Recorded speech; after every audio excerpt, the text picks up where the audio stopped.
దేవుని ఏర్పాటులో ఉన్నావు కాబట్టి నీ శక్తో, నీ బలము, నీ జ్ఞానము నీకు విజయాన్ని ఇవ్వదు. దేవుని ఏర్పాటులో నువ్వు ఉన్నావు కాబట్టి ఆయన ఏర్పాటే నీకు విజయం ఇస్తుంది. నేను ఈరోజు ధైర్యంగా ఉండడానికి గల కారణం ఏంటో తెలుసా? సేవలో దేవుని ఏర్పాటు నా ఎడల ఉంది.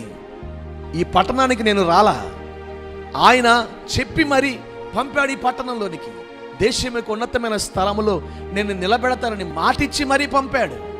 నేను ఆయన ఏర్పాటులో ఉన్నాను కాబట్టి ఆయనకు జయమే ఇస్తాడు.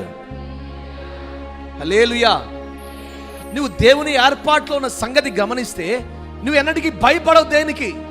ఆయనను ఏర్పరచుకున్నాడు కాబట్టి ఈ రోజు లేకపోతే రేపిస్తాడు ఉద్యోగం. హల్లెలూయా. ఈ రోజు లేకపోతే రేపిస్తాడు వ్యాపారంలో విజయం. ఈ రోజు లేకపోతే రేపిస్తాడు ఆరోగ్యమైన. ఏదైనప్పటికీ నేను విజయాన్ని పొందుకుంటాను. దేవుని ఏర్పాటును బట్టి విజయం కలుగుతుంది. ఈరోజు ఈ మాటలు వింటే నీ జీవితంలో నువ్వు ఏ స్థితిగతులు ఉన్నావో నాకు తెలియదు, ఏ పరిస్థితుల మధ్యన అడుగులు వేస్తావో నాకు తెలియదు, కానీ ఎందుకో ప్రభు ఈ నెల మాట ఇచ్చారు. నువ్వు అతిశయించబోతా ఉన్నావు, నువ్వు అతిశయించబోతా ఉన్నావు. నా ప్రభు నా జీవితంలో ఈ మేలు చేశాడని నువ్వు అతిశయించే రోజులు రాబోతా ఉన్నాయి. ప్రభు నామాన్ని బట్టి అతిశయించును గాక, ప్రభు శక్తిని బట్టి అతిశయించును గాక, ప్రభు ఏర్పాటును బట్టి అతిశయించును గాక. అటువంటి అతిశయించే కార్యాలు చేస్తూ ఈ నెలంతా ప్రభు మనల్ని నడిపించును గాక.